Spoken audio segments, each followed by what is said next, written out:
Hey guys, how's it going? Crane here. Today I want to talk about Magic Find and PoE. It's a pretty interesting subject. It works differently than other games, but it's a very clear kind of mechanism that is fairly easily explained, and it's fairly important to a lot of people that don't like to do the trading too much.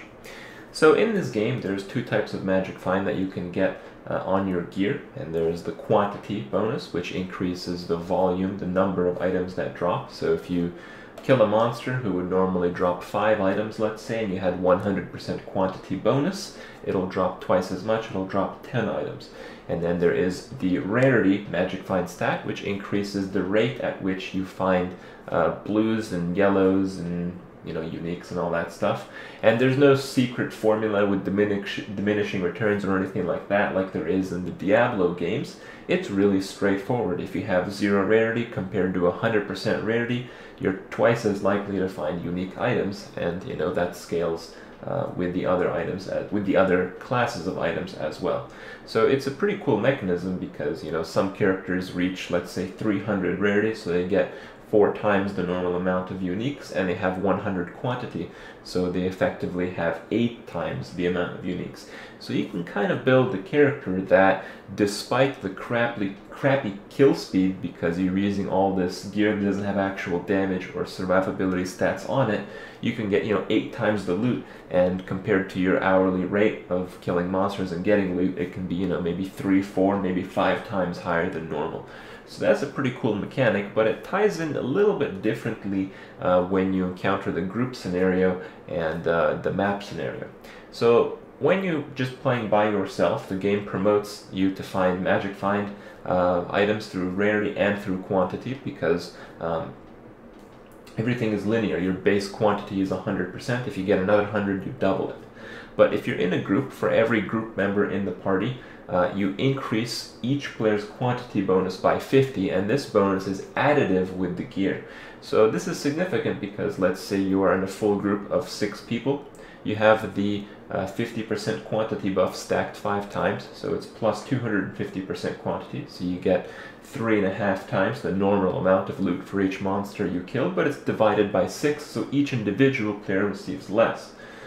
But if the player that gets the killing blow has quantity, let's say he has 100% quantity, he has the Magic Find build, instead of having the 3.5 times more loot, he'll have 4.5 times more loot. So as a result, being in a party, being a Magic Find character, your quantity is actually marginalized, and the game in this way discourages you from stacking quantity if you are a group-based Magic Find character.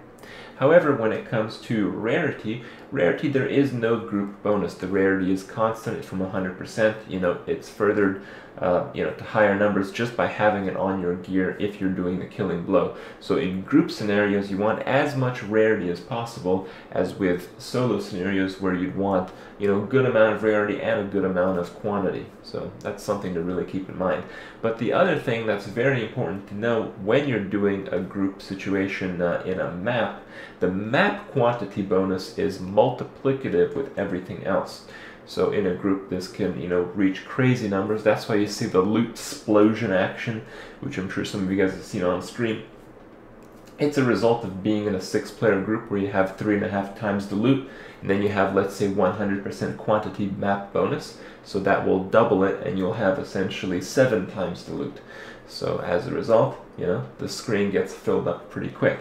But if you are a solo player, if you're a solo Magic Finder, although I haven't seen this done, too much, if you can get a character that has a decent amount of Magic Find and can clear these maps somewhat effectively, you can get a lot of items, because even when you're getting, like, let's say, 7 times the loot, you're still spreading it across 6 people, so it's pretty much just like soloing without Magic Find.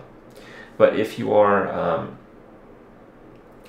doing a solo map that has like 100 quantity and you have a 100 quantity bonus, you're getting 4 times the loot, and then you're getting on top of that, 4 times the rare, so you're looking at like 16, maybe 20 times the rate at which you'd normally get uniques. So it all stacks in a pretty cool way, and this kind of magic find mechanic is really used very often in softcore because if you die, if your character is underpowered compared to the content that you're doing, it's not a big deal. A lot of people just want to hunt those items, and it's pretty fun trying to do so.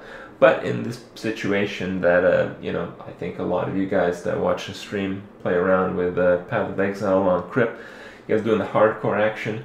In that case, you obviously want to make sure that you have what it takes to clear the content, and secondarily, maybe get a little bit of magic find to get some of the cool items, at a better rate. So that's about it. It's a pretty interesting mechanic. I know a lot of you guys already know how it works, but it's very important to know how this works if you, don't really want to go into the trading thing. Because, you can accumulate a fair amount of wealth just grinding monsters by yourself. You don't have to trade all day like me, like a lot of other people, to get what you want in this game. So, pretty cool stuff. Hope you guys enjoyed it. Hopefully you guys learned something. And I'll see you guys tomorrow.